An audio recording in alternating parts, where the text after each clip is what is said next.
Choose the correct form of verb, এই ধরনের কোশ্চেনগুলোতে আমাদের যেটা করতে হবে, দেখো লেখা আছে কোশ্চেনে, the police dash into action on receiving telephone call yesterday. যখন এই ইয়েস্টারডে কথা থাকবে, যখন লাস্ট কথা থাকবে, তখন তার অর্থ হচ্ছে এটা অতীতকালকে রিপ্রেজেন্ট করবে, মানে পাস্ট টেন্সকে রিপ্রেজেন্ট করবে।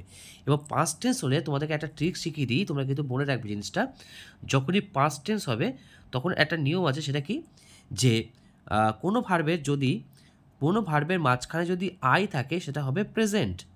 কোনো ভার্বের, সেই ভার্বের যেটার আই দিয়ে প্রেজেন্ট হলো, তার পাস্ট ফর্ম হবে এ দিয়ে, এবং তার পাস্ট পার্টিসিপাল ফর্ম হবে ইউ দিয়ে। তাহলে আমরা দেখতে পাচ্ছি এখানে সুইং, এই সুইংয়ের মাঝখানে আই আছে, তার মানে এটা প্রেজেন্ট টেন্সে আছে। তাহলে এর পাস্ট টেন্স তাহলে কী হবে, এ দিয়ে হবে, এবং এর পিপি ফর্মটা হবে ইউ দিয়ে। তাহলে যেহেতু এখানে ইয়েস্টারডে কথা আছে, তাহলে ইয়েস্টারডে মানে হচ্ছে পাস্ট টেন্স, তাহলে পাস্ট টেন্স মানে আমাদের কিন্তু কোন ভাবটা হবে, অপশান এ সোয়াং।